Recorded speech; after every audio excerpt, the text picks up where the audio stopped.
உங்கள் யாவரையும் அன்போடு கூட வாழ்த்தி வரவேற்கிறேன். கர்த்தர் நல்லவர், சேனைகளின் கர்த்தர், ஆண்டவரும் உலக இரட்சகருமாக இருக்கிற இயேசு கிறிஸ்துவின் அன்பின் நாமத்தில் உங்கள் யாவருக்கும் அன்பின் வாழ்த்துக்களையும் ஸ்தோத்திரங்களையும் தெரிவித்துக் கொள்கிறேன். ஒரு சிலர் தான் என்னை பார்த்து சோத்திரம் பண்ணுறாங்க. சில பேருக்கெல்லாம் என் முகத்தை பார்க்கறதுக்கு பிடிக்கல போல. சோத்திரம் சொன்னால் நிமிந்து பார்த்து சோத்திரம் ஐயான்னு சொல்லணும். Praise the Lord. கர்த்தர் உங்களை ஆசீர்வதிப்பார். ஆண்டவர் நம்மோடு கூட இருக்கிறார். அவர் இல்லாத நொடிகளும் இல்லாத நாளும் எனக்கு நாளாக இருப்பதில்லை. நான் அனுபவித்திருக்கிறேன். ஆகவே சொல்லுகிறேன், கர்த்தர் உங்களோடு கூட இருக்கிறார். இந்த நாளிலே கூட ஐயமுடைய ஞாயிறாக, மிஷினரிகளுடைய ஞாயிறாக நாம் அனுசரித்து கொண்டிருக்கிறோம். மிஷினரிகளுடைய வாழ்க்கையில் அநேக போராட்டங்கள், உபத்திரவங்கள், தியாகங்கள் எல்லாவற்றையும் எண்ணி ஆண்டவருக்கு நன்றிகளையும் ஸ்தோத்திரங்களையும் மேறெடுக்கிறேன். நம்முடைய இந்திய சுவிசேஷ திருச்சபையில் ஒரு கிளையாக இருக்கிறதான இந்திய மிஷினரி இயக்கத்துக்கும் என்னுடைய ஸ்தோத்திரங்களையும் நன்றிகளையும் ஆண்டவருக்கு அர்ப்பணிக்கிறேன். அந்த ஊழியங்களுக்காக தினந்தோறும் நீங்கள் ஒரு நிமிடமாவது ஜெபிக்க வேண்டியது உங்களுடைய விசேஷித்த கடமையாக இருக்கிறது. ஆகவே இந்திய மிஷினரி இயக்கத்திற்காகவும் எல்லா மிஷினரி ஊழியங்களுக்காகவும் நீங்கள் அதிகமாக ஜெபியுங்கள். இந்த நாளில் இன்னொரு சிறப்பும் இருக்கிறது. ஜனவரி 26 என்றால் குடியரசு தினம் இல்லைங்களா? குடியரசு என்பதற்கான ஒரு விளக்கத்தை காலையிலே வெளியே கொடியேற்றும் போது நான் சொல்லிட்டேன். அது திரும்ப நான் சொல்ல விரும்பலை. அதை நான் சொன்னேன்னா என்னுடைய வார்த்தை உங்களோட கூட பகிர்ந்து கொள்ள முடியாது. குடியரசு என்பது எல்லா மக்களுக்கான ஒரு அரசியலமைப்பு சட்டத்தை ஏற்றி அது இந்திய அரசியல் தலைவர்களிடத்தில் ஒப்படைக்கப்பட்ட கான்ஸ்டியூஷன். அதாவது மூவர்ண கொடியில் நடுவில் அசோக சக்கரம் வருவதற்கான ஒரு முக்கிய காரணம் கான்ஸ்டியூஷன். அதாவது 1947 சுதந்திரம் பெற்று 1956 வரைக்கும் இந்த கான்ஸ்டியூஷன் கொடுக்குற வரைக்கும் கூட நமக்கு என்ன இல்லை? சுதந்திரம் இல்லை, எந்த உரிமையும் கிடையாது. சுதந்திரம் பெற்று சுதந்திரம் இல்லாமல் வாழ்ந்து கொண்டிருந்தோம் 9 ஆண்டுகள். என்னைக்கு இந்தியன் கான்ஸ்டியூஷன் எழுதப்பட்டதோ, என்றைக்கு சட்டம் எழுதப்பட்டதோ, சட்டம் எழுதி டாக்டர் பாபா சாஹேப் அம்பேத்கர் அவர்கள் அந்த தலைவர்களிடத்தில் கொடுத்தாரோ, அன்னைக்கு தான் இந்திய அரசியலமைப்பு சட்டத்தின்படி இந்தியா தன்னுடைய புதிய துவக்கத்தை துவங்கி மக்கள் ஆட்சி கொண்டு வரப்பட்டு குடியுரிமைகள் எழுதப்பட்டு எல்லாரும் இந்திய குடிமகன் என்ற சான்று பெற்று எல்லா உரிமைகளும் எல்லாருக்கும் உண்டு, எல்லா மனிதர்களும் சமம், எல்லா மக்களுக்கும் இடை ஒதுக்கீடு உண்டு, அதன் அடிப்படையில் அவர்களுக்கு வாக்களிக்கிற வாக்கு உரிமையும் உண்டு என்று சொல்லி கான்ஸ்டியூஷன் அவர்களிடத்தில் ஒப்படைக்கப்பட்ட ஒரு முக்கியமான நாள். அப்போ ஆகஸ்ட் 15 சுதந்திர தின விழாவை விட அதிகமான சிறப்புக்குரிய உண்மையாக நம் உரிமை பெற்றுக்கொண்ட நாள் இன்னைக்கு தான். இந்த உரிமையை கொண்டாடுகிற நாள் தான் என்ன உரிமை? குடியுரிமை. அதுதான் குடியரசு தினம். 1956 நமக்கு கிடைத்தது. அந்த குடியரசு எதனால் கிடைச்சது? இந்தியன் கான்ஸ்டியூஷனால் கிடைச்சது. எல்லாவற்றுக்கும் மேலே தேவனுடைய இரக்கத்தினால், அன்பினால், கிருபையினால் உருவாக்கப்பட்ட ஒரு தலைவர் மூலமாய் கிடைத்தது. கர்த்தரே அதை நமக்கு செய்திருக்கிறார். அல்லேலூயா. மீண்டுமாய் உங்களுக்கு ஆண்டவர் இன்றைக்கு உங்களோட பேசுகிற காரியம், நான் உன்னை விடுவிப்பேன். அல்லேலூயா. இன்னைக்கும் நம்ம உலக வாழ்க்கையில் ஒருவேளை சுதந்திரம் பெற்றுக்கொண்டாலும், ஒருவேளை கான்ஸ்டியூஷன் மூலமாக இந்திய அரசியலமைப்பு சட்டத்தின் வழியாக பல நன்மைகளையும் ஆசீர்வாதங்களையும் பெற்றுக்கொண்டாலும், ஆனால் வாழ்வின் நடைமுறையில் இன்னும் சில காரியங்களில் வி பைண்டடு, நம்ம என்ன பண்ணி இருக்கிறோம்? கட்டப்பட்டு இருக்கிறோம். இன்னும் கூட நம்ம அதில் பிணைக்கப்பட்டிருக்கிறோம். இன்னும் விடுதலையாகாமல், இன்னும் விடுவிக்கப்படாமல் நம் மீது சில நுகங்கள் சுமத்தப்பட்டிருக்கிறது. ஆகவே கர்த்தர் இன்றைக்கு உங்களோட பேசுகிற காரியம், கர்த்தராகிய நான் உன்னை விடுவிப்பேன். அல்லேலூயா. அவர் உங்களை விடுதலையாக்குகிற தெய்வம். எத்தனை பேர் அதை நம்புகிறீங்க? எத்தனை பேர் விசுவாசிக்கிறீங்க? எதெல்லாம் நீங்கள் விடுதலை இல்லைன்னு நினைக்கிறீங்களோ, உங்களுக்கு வியாதியிலிருந்து விடுதலை இல்லையா? உங்கள் மனநிலைமை, சில பேருக்கெல்லாம் சில யோசனை வந்துக்கிட்டே இருக்கும். ஏன் யோசிக்கிறானே தெரியாத யோசிச்சுட்டு இருப்பான். அப்படியே உட்காந்துட்டு இருப்பான். நம்மளை பார்க்குற மாதிரியே இருக்கும், ஆனால் நம்மளை பார்க்க மாட்டான். நம்மக்கிட்ட நம்ம பேசுறது கூட அவங்க காதல் என்ன பண்ணாது, போகாது. யோசிச்சுக்கொண்டே இருப்பாங்க. என்ன யோசிக்கிறேன், என்னம்மா யோசிக்கிறேன், என்ன பிரதர் யோசிக்கிறேன்னா, என்ன யோசிக்கிறேன்னு எனக்கே தெரியல, ஆனால் நம்ம யோசிக்கிறேன். கட்டப்பட்டிருக்கிறாங்க. சரீர பலவீனத்தினால் கட்டப்பட்டிருக்கிறாங்க. வயது முதிர்ச்சினால் கட்டப்பட்டிருக்கிறாங்க. வாலிபர்கள் அடிமைதனத்தினால் கட்டப்பட்டிருக்கிறாங்க. கண்களின் இச்சைகளினால் கட்டப்பட்டிருக்கிறாங்க. செவியில் கேட்கிற கெட்ட வார்த்தைகளினால் கட்டப்பட்டிருக்கிறாங்க. தன்னுடைய தவறான செயல்களினால் கட்டப்பட்டிருக்கிறாங்க.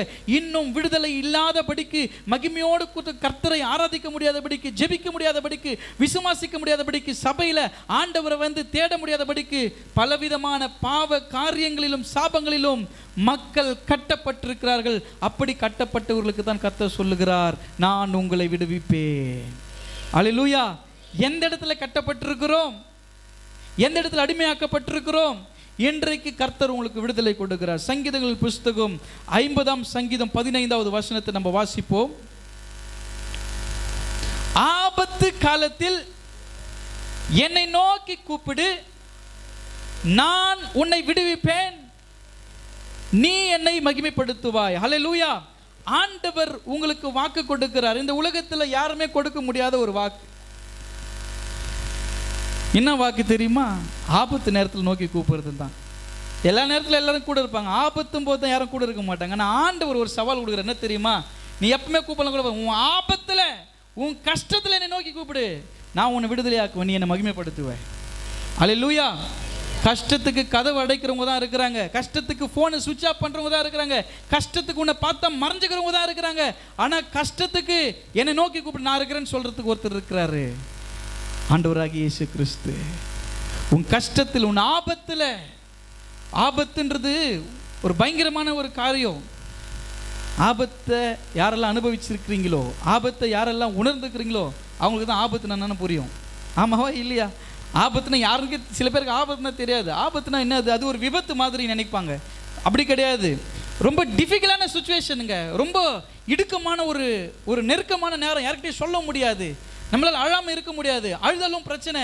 அப்படி ஒரு மாதிரியான ஒரு விதமான ஒரு கண்ணீரோடு கசப்போடு கூட எப்படி இதெல்லாம் நம்ம ஃபேஸ் பண்ண போகிறோன்ற ஒரு பயங்கரமான பயம் எல்லாம் சேர்ந்து, ஏன்டா நம்ம இந்த உலகத்தில் வாழணும் அப்படின்னு நினைக்கிற ஒரு சூழ்நிலை தானே அது ஆபத்து. யாராவது வந்து நான் இருக்கிறேன்னு சொல்ல மாட்டாங்களா? யாராவது வந்து நான் உதவி செய்கிறேன்னு சொல்ல மாட்டாங்களா? யாராவது வந்து நான் உனக்கு கை கொடுக்குறேன், நீ எனக்கு எந்த உதவியும் பணம் கொடுக்கணுன்ற அவசியம் இல்லை, நான் உன் கூட நிற்கிறேன்னு யாரும் சொல்ல மாட்டாங்கன்னு நினைக்கிறீங்க பாருங்க, அதுதான் ஆபத்து. எல்லாமே குற்றப்படுத்தும் போது உங்கள் மேலே ஒருத்தர் பழி சுமத்துறாங்கன்னா உங்கள் கூட யாருன்னா உங்கள் கூட நிற்பாங்கன்னு நினைக்கிறீங்களா? அவனை பார்த்தேன் நான், அவங்க கூட தான் உட்காந்து சாப்பிட்ருப்பான். நீ கேட்டேன்னா சொல்லுவான், போன வாரம் தான் பார்த்தேன், இந்த வாரம் நான் அவனை பார்க்கவே இல்லை. டேய், நேற்று கூட உட்காந்து சாப்பிட்டு இருந்தேடா. அப்படியா? நான் ஞாபகமே இல்லையே, நான் உன்னை பார்த்ததே இல்லையே. ஏசப்பாக்கு அந்த நிலைமை வந்துச்சா இல்லையா? கூடவே சாப்பிட்டு தூங்கி அவர் சொல்லி கொடுக்குறாரு. எப்பா நீ காலையில் எழுந்த ஒன்றா பண்ணுவ தெரியுமா? சேவல் 3 முறை கூவும். எப்படி கூவும்? சேவல் நல்லா கத்துற குக்கரக்கூ இல்லை, சேவல் கூவுறதுக்கு முன்னாடியே நீ என்ன பண்ணுவ? சத்தியமா அந்த ஆள் எனக்கு தெரியாது, நீ சொல்லுவிடான்றார். அவர் சொல்றாரு, நான் ஜீவனை விட்டாலும் விடுவனை தவிர ஒரு பொழுதும் உண்மை மறுதளிக்க மாட்டேன். நம்ம ஃப்ரெண்ட்ஸ் கூட அப்படி தான், ஏய் எங்கள் அப்பா அம்மாவோட நீ தான் எனக்கு முக்கியம், என் தோழிடா நீ, சொல்லு என் தோழன்டா நீ, எனக்கு என் நட்பு தான்டா பெருசு. சும்மாங்க. நட்பு நிறைய பேர் நட்பு கையில் போட்டுக்கிறது, காலில் போட்டுக்கிறது, பேர் அப்பா அம்மா பேர்லாம் போட்டுக்க மாட்டான். நட்பு பேர் போட்டுக்க, நல்லா போட்டுக்கோப்பா. அங்கே நீ எப்போல்லாம் பேர் போடுறே உன் பேர் அங்கே கிறுக்கி நிற்பார் ஆண்டவர். என்ன பழக்கம் அதெல்லாம்? யாருன்னா போட்டுனுக்குறீங்களாங்க? அவருக்கு இருக்க மாட்டேன், நானே பார்த்தா கிறுக்கி விட்ருவேன் கையை. பேர் போட்டுக்கிறது நட்பு. நட்புக்காக என் ஃப்ரெண்டு என்கிட்ட பேசலை, அதான் நான் அறுத்துக்கினேன் கையை, கொஞ்சம் நல்லா அறுத்துக்கம்மா. அதுக்கு தானே உன்னை கஷ்டப்பட்டு ஸ்கூலுக்கு அனுப்புகிறாங்க, காலேஜுக்கு அனுப்புகிறாங்க. ஃப்ரெண்டு பேசலாம், கையை அறுத்துக்க, நல்லா கழுத்தை அறுத்துக்கோ, ரொம்ப சந்தோஷமாக இருக்கும். தொல்லை ஓஞ்சிச்சுன்னா அம்மா அப்பாவும் சந்தோஷமாக இருப்பாங்க. என்ன பழக்கம்? எங்கே கற்றுக்குறீங்க? இதுதான் கட்டப்படுறது, இதுதான் விடுதலை இல்லாத சூழ்நிலை. கண் கட்டப்பட்டு தன்னை பெற்றெடுத்து வளர்த்து ஆளாக்கிய பெற்றோரையும் மறந்து ஒரு நட்புக்காக, ஒரு 10 பைசாக்கு ஒரு பைசாக்கு பிரயோஜனம் இல்லாத நட்புக்காக நான் இருக்கிறேன்டா உனக்கு அப்படின்னு சொன்ன அந்த ஒரே வார்த்தைக்காக நீ கூப்பிட்டு பாரு. முக்கியமாக அன்னைக்குன்னு பார்த்து ஃபோனே எடுக்க மாட்டான் உன் ஃப்ரெண்டு, அவன் தான் என் நண்பன். அப்புறமா பிரச்சனைலாம் முடிஞ்ச பிறகு போனா, டேய் எனக்கு பண்ணிருக்கலாம் எல்லாம் ஃபோனுன்னுவான். அதுக்கு தான்டா பண்ணேன். அப்போ சார்ஜ் ஆஃப் பண்ணி வச்சுட்டு இருந்தேன், சார்ஜ் இல்லாமல் ஆஃப் ஆகிடுச்சு. இயேசு கிறிஸ்துவை கூட அப்படிதான், ரொம்ப நெருக்கமாக இருந்தவங்க தான். நீ காட்டி கொடுப்பப்பா, காட்டி கொடுப்ப. நான் காட்டி கொடுக்க மாட்டேன் ஆண்டவரே, ஒரு போதும் அதை செய்ய மாட்டேன்னாரு. ஆனால் ஆபத்து வரும்பொழுது நம்மளை விட்டு விலகி ஓடி போயிடுவாங்க. சொந்தக்காரங்க, நான் உனக்கு ஹெல்ப் பண்ணுறேம்மா, எத்தனை லட்சம் ஆகும், நீ கொண்டு போய் சேரு, நான் உனக்கு ஸ்பான்சர் பண்ணுறேன், உனக்கு எவ்வளோ வேணும், நம்மக்கிட்ட கட்டுக்கட்டாக இருக்குது, நீ பண்ணு. எதையும் நம்பாதீங்க, கர்த்தரை நம்பி காரியத்தை செய்யுங்க. மனுஷனை நம்பாதீங்க, அவங்க கொடுப்பாங்க, இவங்க செய்வாங்க. யார் மீது நம்பிக்கையை வைத்து எந்த வேலையை நீங்கள் தூங்க வேண்டாம். உங்களுக்கு கர்த்தர் மீது நம்பிக்கை வைத்து நீங்கள் ஒன்றுமே இல்லாமல் தூங்கினா கூட கர்த்தர் அதை நிறைவாக்குவார். இன்றைக்கு இப்படிப்பட்ட வார்த்தைகளை கேட்டுதான் நம்பி துவங்கி நிறைய பேர் அவமானப்பட்டு நின்று கொண்டிருக்கிறாங்க. கர்த்தர் அப்படிப்பட்ட கட்டுகளில் இருந்து இன்றைக்கு உங்களை விடுதலை ஆக்குகிறார். ஹல்லேலூயா. ஆபத்துன்றது அதுதான். எல்லாம் வந்து நம்ம கூப்பிடும்போது மறைஞ்சிக்கிறவங்க தான் நம்மளுக்கு தெரியும். ஆனால் இவர் வித்தியாசமானவர் பாருங்க. இவர் சொல்றாரு, சங்கீதம் 50:15 என்ன சொல்றாரு? ஆபத்து நேரத்தில் என் மகனே மகளே, நீ எப்போ என்ன கூடாம போயிடு, எனக்கு அதை பற்றி பிரச்சனை கிடையாது, நீ என்னைக்காவது ஒரு நாளைக்கு இங்கே வருவன்னு எனக்கு தெரியும். ஆனால் ஒரு விஷயம் சொல்கிறேன் பாரு, உனக்கு ஆபத்துன்னும் போது ஒரு பையன் உன் கூட இருக்க மாட்டான், ஒரு நண்பன் உன் கூட இருக்க மாட்டான். அன்னைக்கு உன் கூட யாருமே இல்லை. உன்னை எல்லாம் குற்றப்படுத்தும் போது, ஆண்டவரே என்னை நிரூபிக்கிறதுக்கு நான் நல்லவன், நான் செய்யாத, நான் தப்பு செய்யலைன்னு நிரூபிக்கிறதுக்கு எனக்கு ஒரு வாய்ப்பு கூட இல்லையே நீ நினைக்கும் போது, இயேசுவே நீ கூப்பிடு, நான் உனக்கு உதவி செய்வேன், நீ என்னை மகிமைப்படுத்துவ. அன்னைக்கு புரிஞ்சுக்குவேன், எல்லார் முகத்தில் தோல் உரிச்சிருவேன் நான். அன்னைக்கு தெரியும், எல்லா முகத்திரைகள் கிழிக்கப்படும் பொழுது இவங்கெல்லாம் ஏமாத்துக்காரங்க நீ புரிஞ்சுக்குவ. நீ எப்போ கஷ்டப்படுறியோ, எப்போ நெருக்கப்படுறியோ, எப்போ உபத்திரப்படுறியோ, எப்போ ஆபத்தில் சிக்கி கொள்ளுகிறியோ, அப்போ என்னை நோக்கி கூப்பிடு, நான் உன்னை விடுதலை ஆக்குவேன். அல்லேலூயா. எவ்வளோ பெரிய தெய்வம் பாருங்களேன். கரங்களை தட்டி ஆண்டவருடைய நாமத்தை மகிமைப்படுத்துவோம்.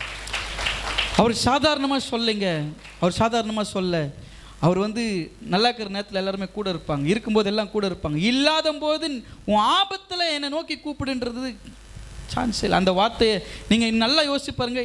என் கஷ்டத்தில் நான் கூப்பிடும்போது யாருன்னா செவி கொடுத்துருக்குறாங்களா? நான் கஷ்டம் உட்காந்து அழும்போது யாருன்னா வந்து ஆறுதல் படுத்துனாங்களா? யாருமே இல்லையே. அன்னைக்கெல்லாம் தேற்றினது இந்த வார்த்தையை தாங்க. அன்னைக்கெல்லாம் என்னை பலப்படுத்தினது ஆண்டுடைய வார்த்தை தாங்க. நான் கட்டப்பட்டிருந்த நிலைமையில், நான் ஆபத்தினை சூழ்ந்து கொண்டிருக்கிற நிலைமைகளை ஆண்டவரை நோக்கி கூப்பிடும் பொழுது அவர் எல்லாவற்றையும் நிர்மூலமாக்கி என்னை அப்படியே ஃப்ரீ பண்ணி என்னை அப்படியே நிற்க வச்சார், மகிமைப்படுத்துறாரு பாருங்க. ஹல்லேலூயா. சொல்ற, மகிமைப்படுத்துவேன் என்றாரே, மகிமனின் பாசம் பெரிதே. எவ்வளோ பெரிய பாசம்!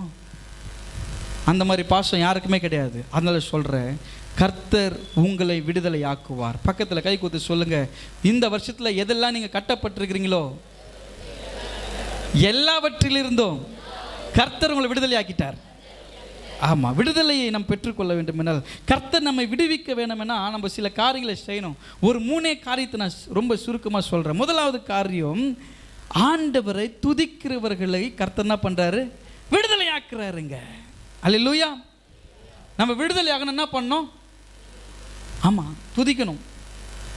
ஃபாதர் பெர்க்மன்ஸ், துதி எடுத்தா சாத்தான் ஓடுவான், முறுமுறுத்தா திரும்பி வருவான், துதிக்கும் தாவீதுக்கோ கொஞ்சமும் பயமில்லை, துதிக்கும் தாவீதுக்கோ கொஞ்சமும் பயமில்லை, விசுவாச வார்த்தையினால் கோலியாத்தை முறியடிச்சான். அல்லேலூயா. ஆண்டவர் துதி எடுத்தீங்கன்னா பிசாசு என்ன பண்ணுவான்? ஓடிடுவான். நீங்கள் துதிக்கலைன்னா நெருங்கி நெருங்கி வருவான். க்ளோஸ்அப் இல்லை, நெருங்கி வருவாய், நெருங்கி வந்துடுவான். பிசாசு உங்களை நெருங்கி வரணுமா, ஓடி போகணுமா? அவன் ஓடி நெருங்கி வரும்போது நல்லா தான் இருக்கும், கொஞ்சம் எல்லாம் உங்களுக்கு வந்து எல்லாமே சாதகமாக நடக்கிற மாதிரி இருக்கும் பிசாசு கிட்ட வரும்போது. ஆனால் வந்துட்டானா, இடம் கொடுத்துட்டிங்கன்னா உக்காந்து பெரிய பெரிய பிரச்சனை உங்களுக்கு உருவாக்குவான்.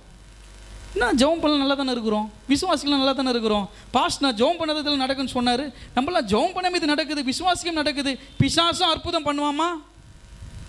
நல்லா பண்ணுவான். ஆனால் கூட உக்காந்துட்டு, போன வாரத்தில் பாஸ்டம் ஒரு மெசேஜ் கொடுத்தாங்க, என்ன தெரியுமா? பர்மனண்ட்டான ஒரு ஆசீர்வாதம்னு சொன்னாங்க. ஓடுகிறது ஆசீர்வாதம் இல்லை, உங்களுக்கு வந்து டெம்பரவரியாக கொடுக்குற ஆசீர்வாதம் யார் கொடுக்குறது? அவன் கொடுக்குறான். ஆசீர்வாதத்தை கொடுத்த மாதிரி கொடுத்து உன்னை இடம் கொடுத்து, நான் ஜெபம் பண்ண கூட எல்லாம் நடக்கும், ஜெபம் பண்ண கூட நடக்கும், நான் விசுவாசிக்கலாம் கூட நடக்கும். எப்படி நடக்கும்?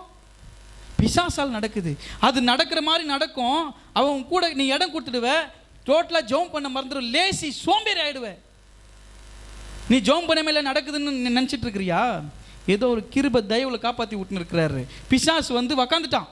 உக்காந்துட்ட பிறகு ஜெபம் பண்ண முடியாது, தூக்கம் தான் வரும், வேதத்தை வாசிக்க முடியல, முட்டி வலி, கால் வலி, முதுகு வலி, எல்லா வலியும் வந்து உக்காந்துட்டு இருக்குது. எப்படி இப்போ நான் முதல்லலாம் எனக்கு அதெல்லாம் இல்லை, இப்போ மட்டும் ஏன் வருதுன்னா எனக்கு ஜெபம் இல்லை. ஜெபம் இல்லாதனால இவர் என்ன பண்ணிட்டார், வந்து உக்காண்டான். துதி தான் அவனை விரட்டுகிற ஆயுதம். அல்லேலூயா. நீ ஜெபம் பண்றது ஒரு பக்கமா இருந்தாலும் கர்த்தரை எக்காலத்திலும் ஸ்தோத்தரிப்பேன், அப்புறம் துதி எப்பொழுதும் என் வாயில் இருந்துக்கிட்டே இருக்கணுங்க. புது புது பாடலாம் என் நாவல் இருந்து என்னன்னு தெரியல, ஆண்டவர் பற்றி என் நாவலை அப்படியே பாடிக்கிட்டே இருக்கிற. எந்த நாவில் புது பாட்டு எந்த இயேசு தருகிறார், அப்படியே நான் பாடிட்டே இருக்கிறேன். எனக்கு துதி வந்துட்டே இருக்குது. அப்படியே பாட்டுங்கெல்லாம் மேட்சாக அந்த அதே டியூனில் வருது, அதே ஸ்கேலில் வந்து எல்லா பாட்டும் நான் கனெக்ட் பண்ணி பாடுறேன்னா ஞானத்தினால் அது நடக்கவே நடக்காது. அவ்வளோ ஷார்ப்பான அவ்வளோ அறிவுத்திறன் வாழ்ந்தவங்க நம்ம கிடையாது. எப்படி நடக்குதுன்னா துதிக்க துதிக்க துதிக்க அந்த அனுபவம் தான் நம்மளை நல்ல துதியின் வீரர்களாய் மாற்றுகிறது. அல்லேலூயா. துதிக்கும் பொழுது தான் உங்களுக்கு விடுதலை உண்டாகும். முதலாவது நாம் பார்க்கும் பொழுது யோசுவா 6ஆம் அதிகாரம் 20வது வசனத்தில் நம்ம வாசித்து பார்க்கும் பொழுது அந்த இடத்துல ஒரு மிகப்பெரிய ஒரு அற்புதம் நடக்கிறது. என்னவென்று சொல்லி பார்க்கும் பொழுது எரிகோ மதில் சுவர் தங்களுக்கு முன்பதாக பெரிய தடைகாலம் நின்று கொண்டிருக்கிறது. இன்றைக்கு உங்களுடைய வாழ்க்கையில் கூட எரிகோ போல பல தடைகள் உங்களுக்கு முன்பதாக நின்று கொண்டிருக்கலாம். இந்த தடைகளை எப்படி நான் தாண்டி போய் ஜெயிக்க போறேன்னு தெரியல, நீங்கள் வேதனைப்பட்டு கொண்டிருக்கலாம். கர்த்தர் சொல்லுகிறார், நீ துதிக்கும் பொழுது அந்த தடைகள் எல்லாம் தகர்க்கப்படும். அல்லேலூயா. அது சாதாரணமான சுவர் இல்லைங்க, மதில் சுவர். தம்மத்துண்டு காம்பவுண்ட் எகிரி குச்சி வராங்களே அந்த மாதிரி காம்பவுண்டு கிடையாது, அது பெரிய மதில் சுவர். அன்னார்ந்து தான் அதை பார்க்க முடியும். பல திடமனை கொண்டு நல்ல தரமான ஒரு பெரிய மதில் சுவர். அது எப்படி கடந்து போக போகிறோம், எப்படி அதை உடைக்க போகிறோம்? உடைக்க முடியாது, எத்தனை நாள் உடைச்சாலும் உடைக்க முடியாது. ஒன்று பண்ணாங்க. என்ன பண்ணாங்க? நீ துதிச்சுக்கிட்டு சுற்றிட்டே வா, அது எப்படி உடையுது பாரு. துதிச்சு கொண்டு சுற்றி வராங்க பாருங்க, அப்படியே அது என்ன பண்ணுது, பூமிக்குள்ளே போயிடுது.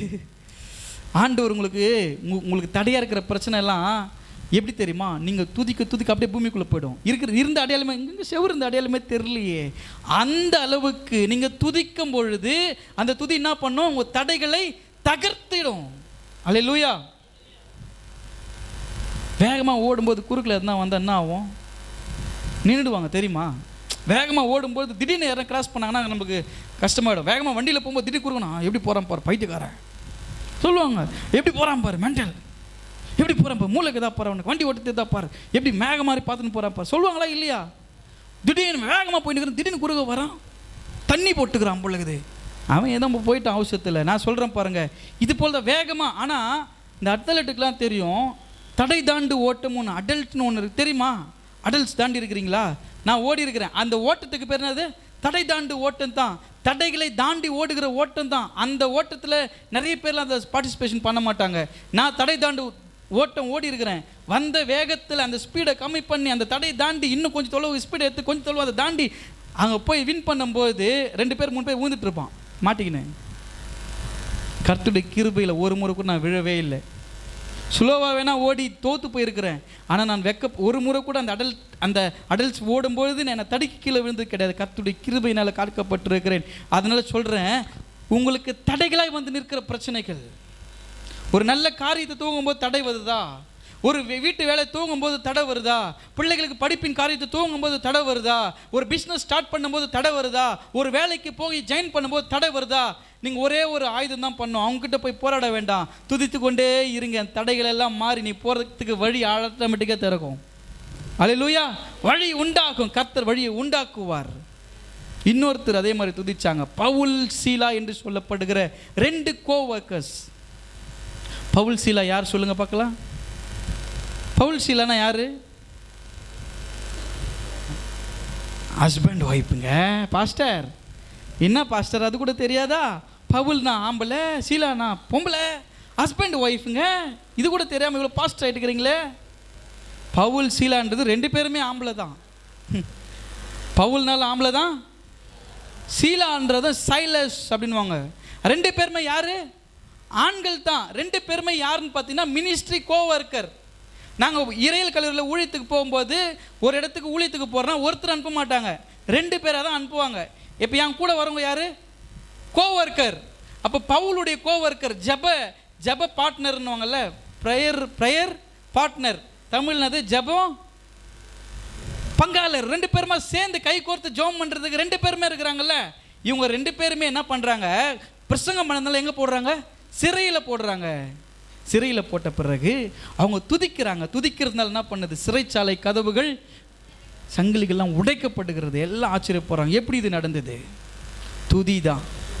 அவங்க போய் என்னை திறந்து விட்றா, டேய் என்னை திறந்து விட்றா, நான் யார் தெரியுமாடா, நான் எவ்வளோ பிரசங்கம் பண்ணிக்கிறேன் தெரியுமா, நான் எவ்வளோ பெரிய சைலஸ் தெரியுமா, நான் எவ்வளோ பெரிய பவுல் தெரியுமா, என்ன திறந்து விட்ற, நான் சண்டை போட்டுருந்தாங்க. ஒன்றுமே இல்லை, அவங்க நல்லா பாடிட்டு இருக்கிறாங்க, ஜெபம் பண்ணிட்டு துதிச்சு கொண்டே இருக்கிறாங்க. சரி, அவன் என்ன பண்ணுறான்? இவங்க கதவு உடஞ்சி போய்க்கிறத பார்த்து அவன் கத்தி எடுத்து தன்னை குத்திக்கிறதுக்கு ரெடியாகிறான். அவன் சொல்ல, உனக்கு எது தீங்கு உண்டாக்காத, நாங்கள் ஓடிலாம் போகல, இங்கே தான் இருக்கிறோம். எங்கள் ஆண்டவன் நாங்கள் துதிக்கும் போது சிறைச்சாலை கதவுல உடைத்தார். எத்தனை பெரிய இரும்பு கதவு வேணால் போட்டு உங்கள் வீட்டை மூடிட்டு போகலாம், இது உங்களுக்கு சொந்தம் இல்லைன்னு சொல்லலாம். ஆண்டவர் உங்களுக்கு அதை சொந்தமாக்கி கொடுப்பார். அல்லேலூயா. அவன் போடுற பூட்டெல்லாம் எத்தனை நாளைக்கு தாங்கன்னு நினைக்கிறீங்க? அவன் போடுற கேட்டெல்லாம் எத்தனை நாளைக்கு தாங்கன்னு நினைக்கிறீங்க? கேட்டை உடைச்சி பூட்டை உடைச்சி, ஏங்க என்னங்க ஆண்டவர் போய் கேட்டு உடைப்பார் பூட்டு உடைப்பார்? உடைச்சிருக்கிறாரே. பவுலும் சீலாவும் துதிக்கும் போது கேட்டு உடைக்கல, பூட்டு உடைக்கல, உடைச்சு வெளியே கொண்டு வந்து நிற்க வச்சார். ஒரே ஒரு விஷயம் தான் பண்ணாங்க, துதிச்சாங்கங்க. யார்கிட்ட போய் தர்க்கம் போல, யார்கிட்ட சண்டைலாம் போல, துதித்து கொண்டே இருங்க. கர்த்தர் உங்கள் வாழ்க்கையில் பெரிய விடுதலையை கொண்டு வருவார். ஆமென். 2வது ஒரு காரியத்தை சொல்கிற, நேர்ந்து கொண்ட பொருத்தனைகளை கர்த்தருக்கு செய்யும் பொழுது கர்த்தர் உங்களை விடுவிப்பார். சில காரியங்களை நம்ம ஏன் தெரியுமா கட்டப்பட்டிருக்கிறோம்? சில காரியங்களை ஆண்டவருக்கு பொருத்தனை பண்ணிக்கும். சாமி இது நான் உங்களுக்கு செய்கிறேன், ஏசப்பா நான் உங்களுக்கு இது செய்கிறேன், ஆண்டவரே சர்ச்சுக்கு இது நான் செய்கிறேன், ஊழியத்துக்கு இது செய்கிறேன், ஊழியக்காரருக்கு இதை செய்கிறேன் அப்படின்னு சில பொருத்தனைகளை பண்ணியிருப்போம். ஆனால் பொருத்தனைகளை செய்து பொருத்தனைகள் என்ன பண்ணுறதில்ல, நிறைவேற்றுறது கிடையாது. வேதம் சொல்லுது, நீ நேர்ந்து கொண்டு செய்யாமல் போகிறதை பார்க்கிலும் நேர்ந்து கொள்ளாமல் இருப்பதே நலம் அப்படின்னு பைபிள் சொல்லுது.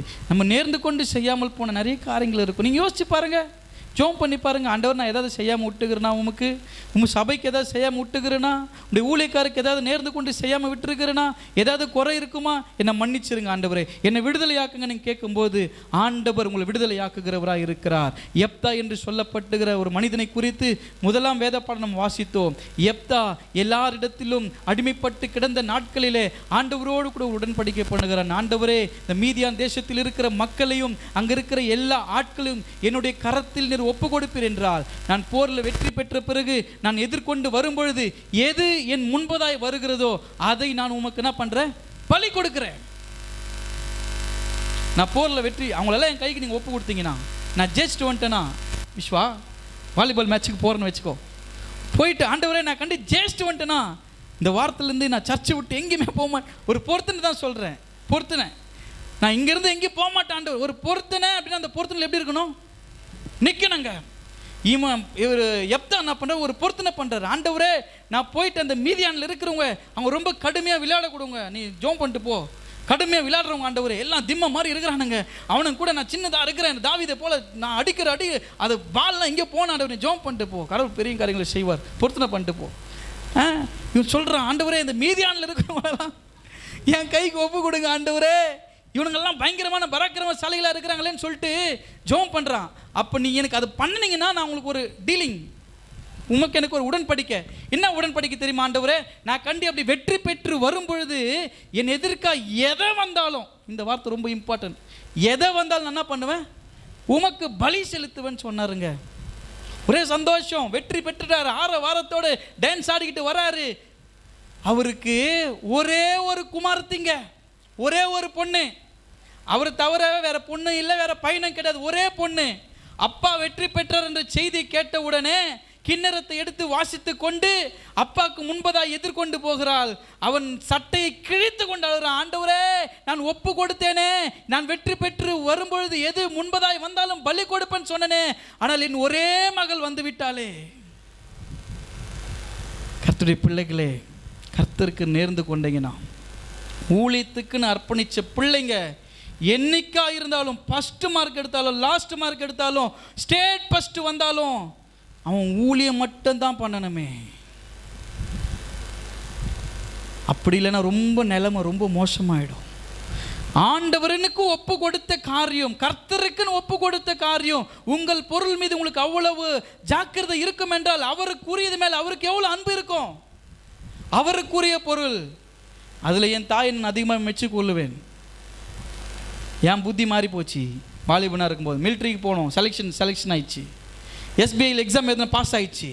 எதெல்லாமே கிளியர் ஆகுது. நான் ஒரே சந்தோஷம், நான் பாஸ் ஆகிட்டேன், எக்ஸாமில் பாஸ் ஆகிட்டேன், ஆர்மியில் செலெக்ஷன் ஆகிட்டேன். ஒரே வார்த்தை தான் சொன்னாங்க, நீ ஊழியம் பண்ணாமல் எங்கே போனாலும் ஃபஸ்ட்டு மாதம் சேலரி வாங்கிறதுக்கு முன்னாடி நீ செத்து போயிடுவேன். நாங்கள் பயங்கரமான தாய். அன்றைக்கி என் கண்ணில் தெரிஞ்சது அது ஒரு மாதிரி. இந்த அம்மாலாம் அம்மா கவர்மெண்ட் வேலைக்காக காத்துட்ருக்குறான், இந்த அம்மா இப்படி சொல்லிட்டு இருக்குதே, பிசாசு பிடிச்சிருக்குமோ. எங்கள் அம்மா சொன்னாங்க, நான் யோசிச்சுட்டு இருக்கும்போது சொல்கிறாங்க, பிசாசு தான் உனக்கு இந்த வேலையை கொடுத்துக்கிறான்டான்றாங்க.